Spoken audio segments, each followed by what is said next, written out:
So once again, very, very good evening to you all. We have discussed the previous year questions, right? Just day before your studies class, right? यानी previous to previous class में हमने जून 2025 का कुछ question discuss किया था, right? सो उसी को हम थोड़ा रिवाइज करते हुए आगे बढ़ेंगे, ठीक है? फटाफट रिवाइज करेंगे. सो लेट्स नो कि कितने आप लोगों को याद है, राइट? क्वेश्चंस वगैरह और उसके एक्सप्लेनेशन और आंसर्स.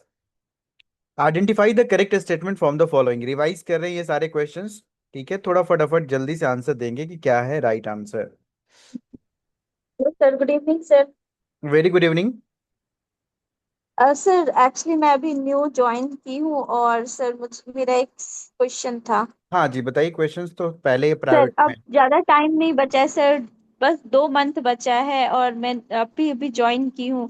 तो सर शॉर्ट टाइम में कैसे प्रिपरेशन करें और क्या क्या पढ़ना चाहिए सर, एक बार आप उन पे क्लास कर देते तो एक बार सही वैसे रहता। हमने डिस्कस किया हुआ है, सारी स्ट्रेटजी डिस्कस किया हुआ है. What we will do, right? Because I don't think कि सबका क्वेश्चन सही है. This is the question of the single aspirants and because we have all discussed. हमने लिस्ट आउट पूरा किया हुआ है कि कौन सी चीजें प्रायोरिटी पे रखनी है. कई बार हमने बताया हुआ और आगे भी बताते रहेंगे. What I will do, right? I will discuss with you personally, right? Over on the call और over on the messages. Definitely will tell you right about it. It will be fine. Okay sir. Okay sir, thank you sir. Ya, sure. Your actually name is Richa, na? Yes sir. Okay. See. So basically, the question one, everyone, please answer the question. Try to answer this question because like let's कि ये questions आपके सामने आया, क्या answers देंगे आप?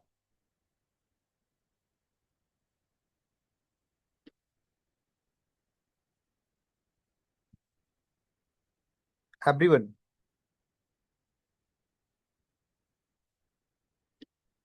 इतना time नहीं लगाना because these all question have been discussed, right?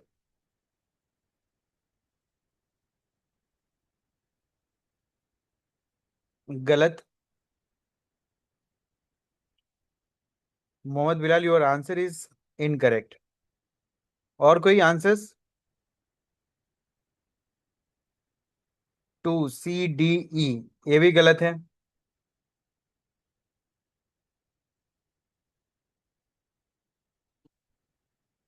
A D E, yes. No, ये भी गलत. बेसिकली अगर आप देखें, अगर इसकी राइट आंसर, ठीक है, चलिए मैं आपको बताता हूँ क्या है इसका राइट आंसर. टू जो बोला, किसी ने टू बोला है, राइट? A D E शायद, राइट? टू किसी ने बोला? सृष्टि विश्वास ने बोला है टू, राइट? चलिए देखिए, पहले वाले स्टेटमेंट को ध्यान से सुनिएगा everyone. Social shaping of technologies claim that technologies are continuously remade by the things user do with them, right? पहले स्टेटमेंट में है, ये बेसिकली बताया गया कि सोशल फैक्टर्स बहुत है, राइट? उन सारे सोशल फैक्टर्स का मतलब हमारी इनकम है, हमारी ऑक्यूपेशंस है, जेंडर्स है, राइट? इन्वायरमेंट है. इन सब की वजह से टेक्नोलॉजी इन्फ्लुएंस होती है और टेक्नोलॉजी जो है वो बदलता रहता है. यानी हम इन्फ्लुएंस नहीं होते हैं, हमारे वजह से टेक्नोलॉजी इन्फ्लुएंस होती है. सोसाइटी की वजह से टेक्नोलॉजी इन्फ्लुएंस होती है और टेक्नोलॉजी अपडेट होती रहती है. जैसे जैसे लोग टेक्नोलॉजी को यूज करते रहते हैं वैसे continuously that is remade, right? Continuously remade by the things user do with them. जैसे जैसे जैसे अपडेशन आता है, टेक्नोलॉजी चेंजेस होते रहती है. So this is all word. क्यों टेक्नोलॉजी चेंज हो रही, क्यों नए मॉडल्स आ रहे हैं, क्यों नए अपडेट हो रहे हैं, क्यों टेक्नोलॉजी इतनी एडवांस हो रही? क्योंकि सोसाइटी की जो स्ट्रक्चर है वो इस तरीके के, उसके इन्फ्लुएंस से टेक्नोलॉजी इन्फ्लुएंस हो जाती है और इम्पैक्ट क्रिएट करता है, इफेक्ट क्रिएट करता है सोशल फैक्टर्स से. इस वजह से टेक्नोलॉजी कंटिन्यूअसली रीमेड होती है, राइट? सो पहला स्टेटमेंट बिल्कुल सही है. दूसरे में देखेंगे, technology determinism proposes that technology have no power to drive the human action and social change. ये बिल्कुल स्टेटमेंट गलत है. टेक्नोलॉजिकल डिटर्मिनिज्म एक थ्योरी है. बेसिकली वो ये कहता है कि टेक्नोलॉजी डिसाइड करती है कि जो ह्यूमन की जो बेसिकली नीड्स है वो कैसे फुलफिल होगी, right? How society will get change. Because technology decide कि हाँ सोसाइटी कैसी होगी, इंसान कैसे नीड्स को फुलफिल करेगा. Because we are highly dependent upon the technology. Smartphone है, वॉशिंग मशीन है, फ्रिज है, everything is made up of with machine, right? And so what is that? Basically technology is deciding everything. Like for example, the wheel revolution, wheel revolution क्या है, एक बहुत बड़ी technology, धीरे धीरे आज देखिए पूरा ट्रांसपोर्टेशन उसके ऊपर है। नेटवर्क का जो टेक्नोलॉजी जो है वो क्या है, पूरा सोशल मीडिया उसके ऊपर है। राइट, इंटरनेट जैसी टेक्नोलॉजी जो है वो पूरा हम लोग उस पर डिपेंडेंट है। So this technology determines that technology have the power to drive the human action change. But यहाँ पे क्वेश्चंस में स्टेटमेंट में क्या है, टेक्नोलॉजी हैव नो पावर। तो इसलिए ये स्टेटमेंट क्या है, गलत है, बी स्टेटमेंट फॉल्स है। ए और बी में कोई confusion everyone? A true and B false, is it clear? इतना में बताएंगे, उसके बाद सी डी ई में आते हैं।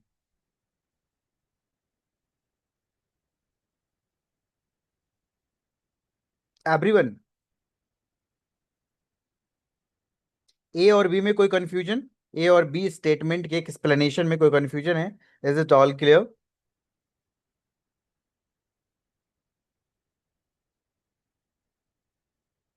चलिए, ओके, ऑल क्लियर।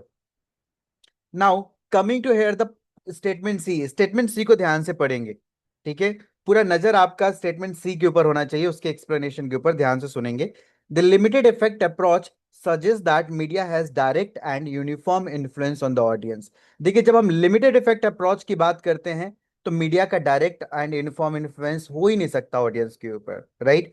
जब हम फुल इफेक्ट की बात करेंगे, जब हम लिमिटेड इफेक्ट की बात करते हैं, तो टू स्टेप फ्लो थ्योरी की बात करते हैं, इनडायरेक्ट इफेक्ट की बात करते हैं, राइट? दैट इज व्हाट यहाँ पे क्या है, लिमिटेड इफेक्ट के साथ डायरेक्ट की बात की गई है, जो बिल्कुल गलत है, स्टेटमेंट बिल्कुल गलत है। मीडिया का जब इफेक्ट लिमिटेड होगा तो कभी मीडिया डायरेक्ट इन्फ्लुएंस नहीं कर सकती ऑडियंस के ऊपर, ठीक है? नाउ सो सी स्टेटमेंट क्या है, फॉल्स है। अब आते हैं डीप के ऊपर। The cultivation analysis suggest that media distort the world view of audience. जब आप कल्टीवेशन थ्योरी को पढ़ेंगे तो जॉर्ज जर्नल ने उसमें कहा कि टेलीविजन ज्यादा देखने से जो है हमारा माइंड की जो पर्सपेक्टिव है वो कल्टीवेट होती है, राइट? सो बेसिकली हम उसी नजरिए से देखने लग जाते हैं जैसा हमने टेलीविजन के अंदर कुछ देखा लगातार, राइट? लाइक फॉर एग्जाम्पल, आपने क्राइम पेट्रोल लगातार देखा तो हमारा वर्ल्ड व्यू भी उसी तरीके से हो जाता है, ठीक है? सो हम दुनिया को भी उसी खतरे नजर से देखने लग जाते हैं, right? So that is what it affect, it influence, it create an impact. So we television change or television suggests that the media distort the worldview of audience, right? Now, so D statement भी क्या है, true है। E statement पे आते हैं। The uses and gratification approach argues that audience actively select the media context they use to gratify their selected needs. मतलब ये uses and gratification theory basically यहाँ पे ये कहती है कि ऑडियंस अपने नीड के हिसाब से कंटेंट को सिलेक्ट करता है, मीडिया को सिलेक्ट करता है, राइट? मीडिया डिसाइड नहीं करती कि ऑडियंस क्या देखेगा।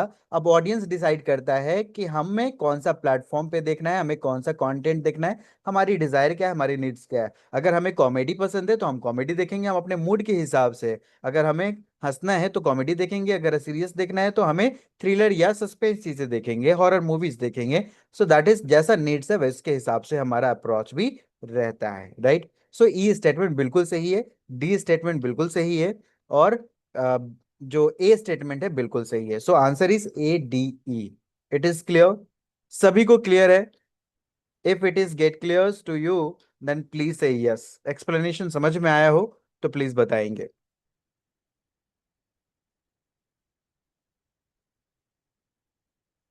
चलिए, क्या सिर्फ दो लोगों को समझ में आया, बाकी लोगों को समझ में नहीं आया?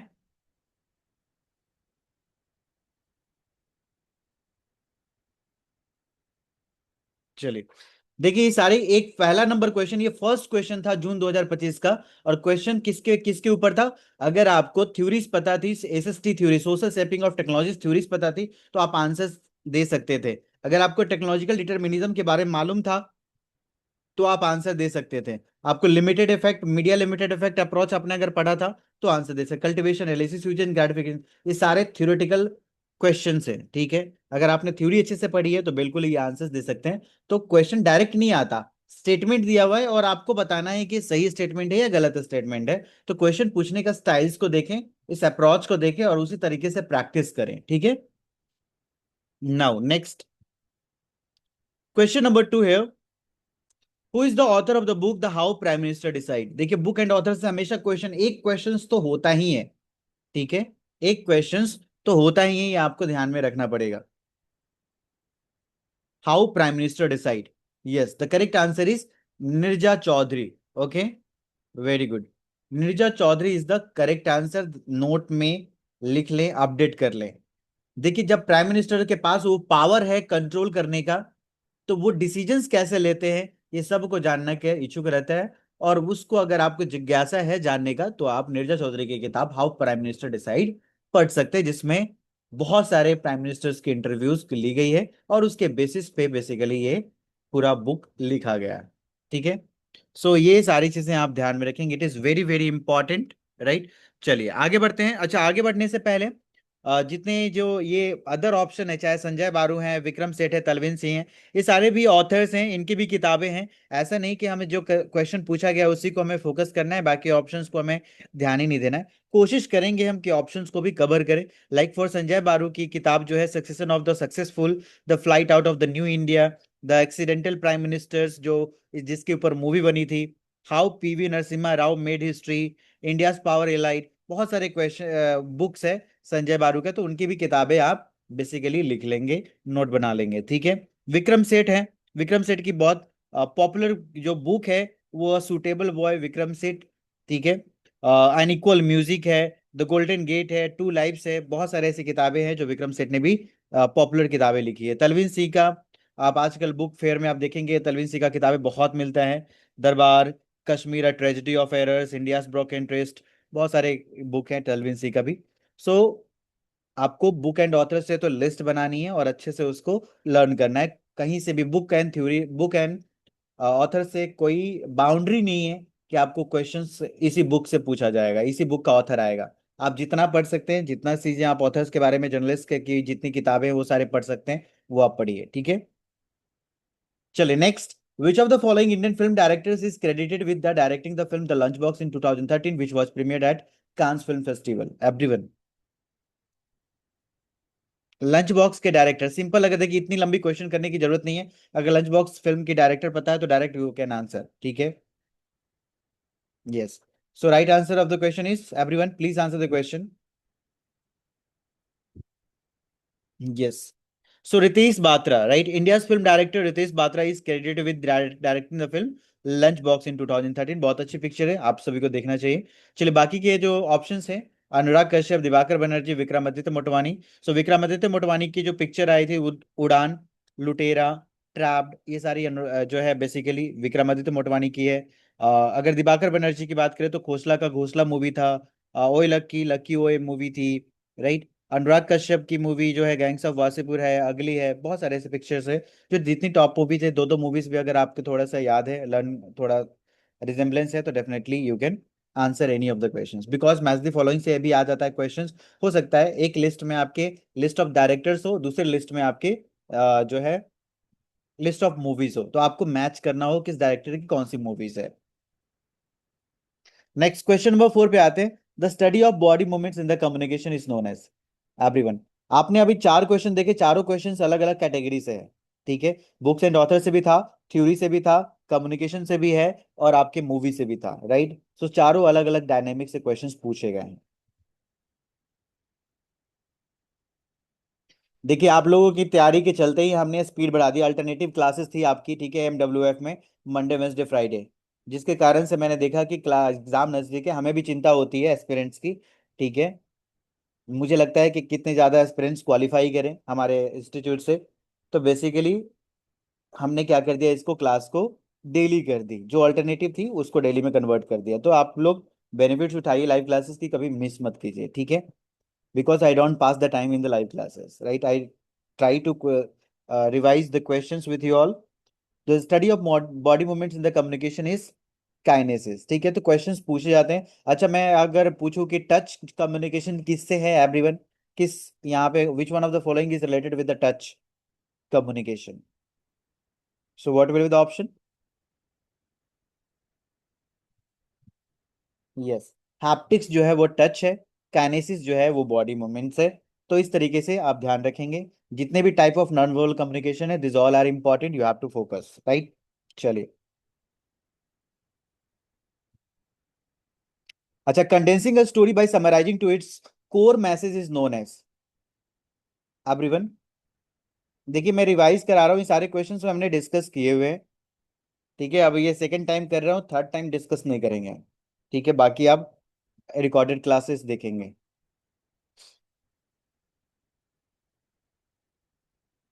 Yes, what is the right answer of the question everyone please? Very good. So boiling down जो एक टर्म है, उसका मतलब होता है कि आप पूरे स्टोरी को कैसे निचोड़ रहे हो, राइट, उसको समराइज कैसे कर रहे हो, मीनिंग बिना चेंज किए हुए, राइट, उस कोर मैसेज को समराइज करके कोर मैसेज तक लेके आ जा रहे हो, राइट। और आपका बेसिकली इतना छोटा, इतना ब्रीफ, जो 4 लाइन में बातें कही जा सकती है, जरूरी नहीं कि वो 50 लाइन में बातें कही जाई हो, right. So that is what it is boiling down, which is majorly use in the media. Now, who proclaimed the credo of the press? Comment is free, but facts are scared. Everyone,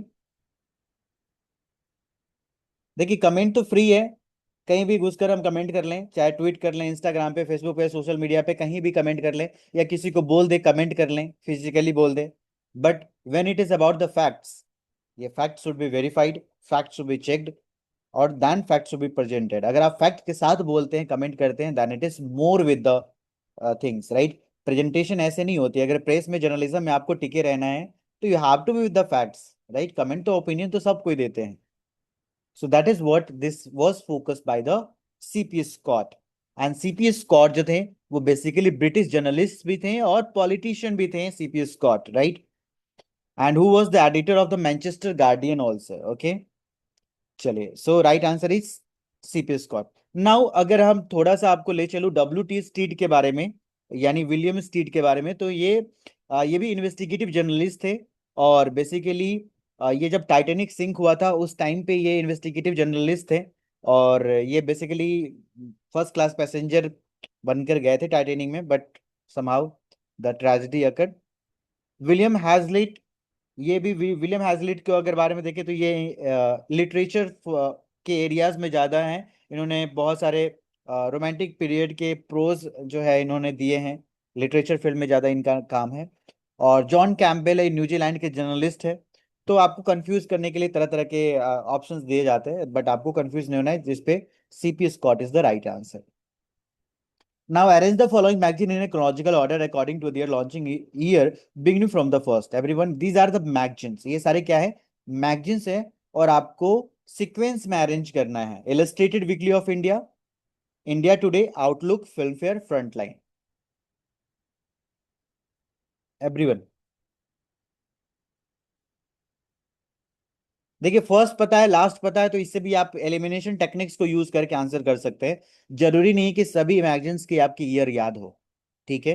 अगर आपको किसी का भी जानते हैं, तो थोड़ा elimination technique से उसे यूज कर सकते हैं।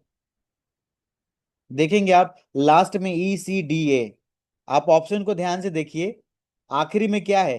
ECDA, यानी हर ऑप्शन अलग अलग अलग है, यानी एक भी पता है कि सबसे आखिरी कौन सा है, तो आप पता कर लेंगे, ठीक है। चलिए, सो क्रोनोलॉजिकल ऑर्डर में इसे हम अरेंज करते हैं। तो सबसे पहला है इलस्ट्रेटेड वीकली ऑफ इंडिया। ध्यान से बोलते जा रहा हूं, और आपको सुनते जाना है, और साथ साथ में पेन से नोट भी करते जाना है नोटबुक के अंदर। सिर्फ सुनना नहीं है, गाने नहीं गा रहा हूँ, लेक्चर दे रहा हूँ, एक्सप्लेन कर रहा हूँ। सो प्लीज आपको नोट डाउन भी करना है, ठीक है। तो illustrated Weekly of India is established in the 1880, और ये English language weekly news magazine था, ठीक है। और ये इसके एडिटर खुशवंत सिंह भी थे, और भी बहुत सारे एमबी कामनाथ थे, प्रीतिश फर्नांडी थे, ठीक है। तो बहुत सारे एडिटर्स थे। Actually illustrated Weekly of India 1880 में शुरू तो हुआ, लेकिन ये 1993 में बंद भी हो गया, पब्लिकेशन इसकी सीज कर ली गई, ठीक है। उसके बाद सेकंड नंबर पे आता है इंडिया टुडे 1975। ये weekly India English news magazine है, ठीक है, आप सभी लोगों ने देखा होगा। And it is published by living media India limited, right. और इसमें बेसिकली जो है मधु त्रेहान और अरुण पुरी, ये दोनों जो है विद्या विलास पुरी के बेटे बेटी हैं, जो इंडिया टुडे चलाते हैं, ठीक है।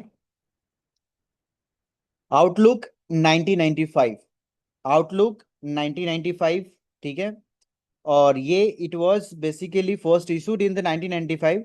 बट अगर इसके एडिटर इन चीफ की बात करें, तो बड़े बड़े एडिटर्स रहे, अरुंधति रॉय रहे, तरुण तेजपाल भी रहे, कृष्णा प्रसाद रहे, ठीक है, तो ये सारी चीजें एडिटर्स भी पूछा जाता है, आगे आने वाले क्वेश्चंस में आप देखेंगे बहुत सारे एडिटर्स के क्वेश्चंस भी पूछे गए हैं। फिल्म फेयर पे आते हैं, तो film fair was in the 1952, right, 1952। And ये फोर्टनाइटली मैगजीन है, ठीक है, और सिनेमा रिलेटेड मैगजीन है। और इसके फाउंडर जेसी जैन हैं, ठीक है, तो ध्यान रखें। फ्रंट लाइन, ये द हिंदू ग्रुप का ये मैगजीन है, 1984, फ्रंट लाइन 1984, ठीक है।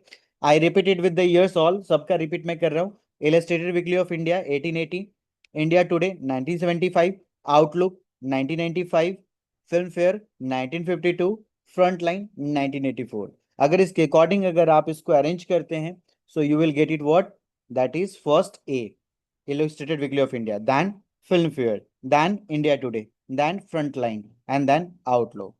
इस तरीके से इसका आंसर्स है, right. So here the right answer is, that is two, ADBEC, ठीक है। इसके अकॉर्डिंग आप अरेंज कर लेंगे और इसे याद कर लेंगे। यानी न्यूज़पेपर से क्वेश्चंस पूछे जाते हैं, मैगजीन से क्वेश्चंस पूछे जाते हैं, जितने पॉपुलर न्यूज़पेपर हैं उसके ईयर्स तो आपको याद करना ही करना है, क्योंकि न्यूज़पेपर से क्वेश्चंस पूछे जाते हैं क्रोनोलॉजिकल ऑर्डर में अरेंज करने के लिए, right. We have to arrange all the newspapers in a sequence.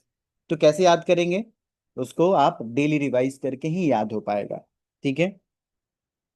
चलिए आगे बढ़ते हैं क्वेश्चन नंबर 8 पे। Everyone please focus here.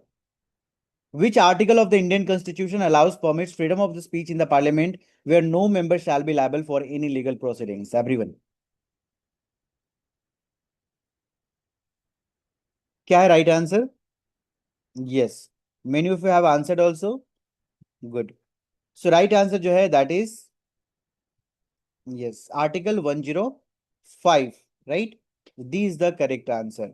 So article 105 basically कहता है कि पार्लियामेंट के अंदर freedom of speech and expressions जो है रिस्ट्रिक्टेड नहीं है, आपको परमिट देता है। आप किसी को क्रिटिसाइज कर सकते हैं, आप फुल खुल कर बोल सकते हैं, राइट, अपनी बात कह सकते हैं। आर्टिकल 20 जो है वो basically it provide the crucial protection to the persons accused of the crimes, right. So it is basically ensuring about the fair criminal justice. तो ये क्रिमिनल प्रोसीडिंग्स में आर्टिकल 20 है, जहां पे उनकी सेफगार्ड्स के लिए ये कानून बनाए गए हैं कि अगर पहले से अगर उस पे अपराध है तो दोबारा उसी चीज के लिए फिर से फाइल ना हो। डबल जेरोपैडी का है कंसेप्ट से, रेट्रोस्पेक्टिव पनिशमेंट का है। तो ऐसे कैसे क्रिमिनल प्रोसीजर में ये आर्टिकल 20 है। अगर वही बात आर्टिकल 101 की बात करेंगे, तो article 101 of the Indian constitution is about the vacation of the seats in the parliament, right. अगर आप like ensuring it is about a member cannot hold the multiple legislative seats simultaneously, right। चाहे आप state legislature के हों या आप दोनों houses के एक एक पे नहीं, आपको एक ना एक सीट छोड़ना ही पड़ेगा। चाहे वो जैसे अभी अभी आपने देखा, ठीक है, नीतीश कुमार के साथ भी, तो आपको लोकसभा और राज्यसभा दोनों के आप चीजें मेंबर नहीं हो सकते हैं, आपको एक ही चूज करना पड़ेगा, राइट। उसी तरीके से स्टेट लेजिस्लेचर और पार्लियामेंट या लेजिस्लेटिव काउंसिल के बीच में आपको एक ही सीट रहती है। तो it is about the vacation of the seats, right, कितना उसकी रिक्त की बात की गई है। चलिए next, question number 9, identify the correct statement from the following. These are the statements and you have to choose the best one, right.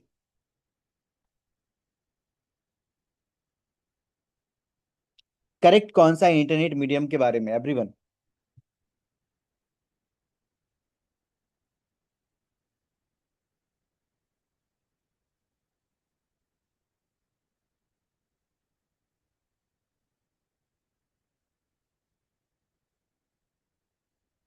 Good. So here questions देखिए, अब आजकल इसी तरीके क्वेश्चंस पूछा जाता है, थोड़ा सा टाइम टेकिंग है, बहुत कंज्यूम करता है स्टेटमेंट वाले क्वेश्चंस। स्टेटमेंट वाले क्वेश्चंस में तो आपको बहुत प्रैक्टिस करनी पड़ेगी, तभी जाकर आपकी स्पीड जो है वो एक्सेलरेट हो सकती है, बढ़ सकती है, ठीक है। सो हेयर इंटरनेट, चलिए बात करते हैं। Internet is a medium that facilitate spending more time with the real human beings. कब से रियल ह्यूमन बींग से इंटरनेट बात करने लग गया ज्यादा, right? It is not facilitating the spending more time with the real human beings. So it's a false statement. Internet use accelerates individualisation, बिल्कुल। Internet के कंजम्पशन बढ़ने से इंडिविजुअलाइजेशन की तरफ हमारा ज्यादा रुझान हो गया है। सब अकेले अकेले अपने अपने में व्यस्त रहते हैं, उनको किसी ना घर वालों की जरूरत होती है, ना सोसाइटी की जरूरत होती है। वो बेसिकली अपने में मन में खोए हुए रहते हैं, राइट। अपने उसको इंस्टाग्राम मिल जाए बस काफी है। सो बी स्टेटमेंट इज बिल्कुल सही है। See, in a communicative field the first age media is characterised by a form of separation and unity. Yes, first age media किसको बोलते हैं? जहां पे रेडियो टेलीविजन प्रिंट हुआ करता था, इसको फर्स्ट एज मीडिया बोलते हैं। और इसकी कैरेक्टरिस्टिक्स देखेंगे तो it was the form of separation. Form of separation का मतलब है सेंडर अलग होता था, रिसीवर अलग होता था, यानी इंफॉर्मेशन देने वाले अलग होते थे और इंफॉर्मेशन रिसीव करने वाले अलग होते थे। और यूनिटी का मतलब है कि एक साथ हजारों लाखों करोड़ों तक मैसेजेस एक साथ जाता था, राइट। सो ये स्टेटमेंट बिल्कुल सही है फर्स्ट एज मीडिया के अकॉर्डिंग। डी पे आते हैं। Broadcast involves a temporal separations between the point of communication and point of consumption. Temporal separation क्या होता है? टेम्पोरल सेपरेशन उसको बोलते हैं जहां पर जो जो बेसिकली जब आप कंज्यूम करते हैं कंटेंट को और जब कंटेंट बनता है उसके बीच में बहुत गैप होता है, राइट। जब कंटेंट बनता है, रिकॉर्ड होता है, अपलोड होता है, तब आप कंज्यूम करते हैं। तो ये टेम्पोरल सेपरेशन था जब टेलीविजन में होता था। हर चीजें बनाई जाती थी पहले, उसके बाद पीसीआर से एमसीआर में जाता था, फिर उसके बाद ब्रॉडकास्ट होती थी, फिर आप तक पहुंचती थी। ये जो टेम्पोरल सेपरेशन था ये ब्रॉडकास्ट में था, राइट। लेकिन आज के टाइम पे नहीं है, डायरेक्ट लाइव कर दीजिए इंटरनेट के ऊपर, right. So D is the true. E पे आते हैं। The world wide web can deliver readymade mass to advertisers, बिल्कुल गलत है। डिलीवर रेडी मास टू, क्या आपको लगता है ये सही है? नहीं सही है। रेडीमेड मास टू एडवर्टाइजर्स नहीं है ये, बेसिकली मास टू एडवर्टाइजर्स हो ही नहीं सकता। क्यों? क्योंकि बहुत ज्यादा आज के टाइम पे इंटरनेट की बात, वर्ल्ड वाइड वेब मतलब इंटरनेट की बात की गई है। और इंटरनेट आज डिलीवर क्या कर रहा है? फ्रैगमेंटेशन है, सेपरेशन है, कस्टमाइजेशन है, आप कहें पर्सनलाइजेशन है। लेकिन मास को एक साथ रेडीमेड कंटेंट नहीं देता। इट इज बहुत ही सेलेक्टिव, एडवर्टाइजर के कंटेक्स्ट में कह रहा हूं मैं, राइट। एडवर्टीजमेंट बहुत ही फ्रेगमेंटेड हो गई है, पर्सनलाइज्ड हो गई है। हमें जो एडवर्टीजमेंट, हमें जब हमारी बिहेवियर के अकॉर्डिंग हमारी एडवर्टीजमेंट हमें दिखाई जाती है। So this is what the statement is false. तो कौन कौन सा स्टेटमेंट सही हुआ? बी नंबर बिल्कुल सही है, सी नंबर बिल्कुल सही है, और डी नंबर भी बिल्कुल सही है, राइट। तो B C D is the correct answer. So four is the correct one, right. It is clear. सभी को समझ में आया everyone? Any doubt in any of the statement that you have not received, right? कोई doubts किसी को?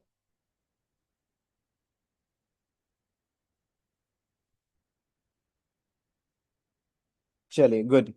Now आगे बढ़ते हैं। Question number 10 everyone, match list with list two. ये बुक्स है, ऑथर्स। देखिए फिर से दोबारा क्वेश्चन आ गया। जब हमने बात किए थे नीरजा चौधरी की हाउ प्राइम मिनिस्टर डिसाइड, उसके बाद से ये क्वेश्चन है। देखिए फिर से बुक एंड ऑथर्स पूछ दिया, और इस बार बुक का ऑथर तो ऐसा है कि आप एक बता सकते हो, एक ही से आप काम चला सकते हो। जर्गन हैबरमास का नाम सुने होगे, पब्लिक स्फेयर का। बाकी एथियल दी सोलापुल और Altheide and Snow and R Picard का नाम नहीं सुना होगा आपने, I am sure, right. So ये it has no boundary of the books, right. कुछ भी क्वेश्चन पूछा जा सकता है। लेकिन ये सारी चीजें रहती है, चाहे आप मार्शल मैकलुहान हो, हैबरमास हो, नीलो न्यूमैन हो, राइट, मैकमोहन शाह हो, या पॉल लेजरफील्ड हो, कार्ल होवलैंड हो। ये सारे जो ऑथर्स हैं, बड़े बड़े ऑथर्स हैं, इन सब की थोड़ा सा आप ध्यान रखें। बाकी इलिमिनेशन टेक्निक्स से को यूज करके आप सॉल्व कर सकते हो। So everyone, anyone can answer this question? चलिए कोई बात नहीं, ठीक है। सो यहाँ पे राइट आंसर पे आते हैं, दैट इज टू। तो इसमें कुछ कहा नहीं जा सकता। ए फोर, दैट इज, मैंने बताया public sphere, Habermas, Jurgen Habermas. Public sphere क्या है? पब्लिक स्फेयर वो ऐसी जगह पे है, वह ऐसी जगह जहां चाय होगी, चाय की दुकान हो गई, टपरी हो गई, सैलून हो गया। ये ऐसी पब्लिक स्फेयर है जहां पे लोग खुलकर बात करते हैं, डिस्कशन करते हैं, डिबेट करते हैं। सो इसीलिए यहाँ पे बोला जाता है structural transformation of the public sphere. और इसी चीजों को लेकर उन्होंने ज्यादा फोकस किया है, पब्लिक स्फेयर, हैबरमास, ठीक है। ऐसे याद रखेंगे। Technologies of freedom, that is Ithiel de Sola Pool. Media logic, that is Althedi and Snow, and democratic socialist theory of the press, that is basically uh, RP card, right? So आप इसको याद करना पड़ेगा। Now next is here, 10 question हमने discuss कर लिए हैं, ठीक है। आपको एक्सप्लेन कर, क्योंकि ये स्टेटमेंट वाला इसमें टाइम लगता है, क्योंकि आपको एक एक क्वेश्चन, एक एक स्टेटमेंट आपको समझाने हैं मुझे। मैं आपको समझाना निकालना चाहूँ तो बहुत ईजी, बोले कि हाँ ये सारे आंसर सही हैं, थोड़ा थोड़ा आपको बता दो। थोड़ा थोड़ा बताने से कुछ नहीं होगा, समझ रहे हैं तो अच्छे से समझिए इसको, ठीक है। चलिए next, digital rights management is a mixture of legal and technology tools. देखिए पहला स्टेटमेंट जो है, इसमें दो चीजें हैं, mixture of legal and technological tools.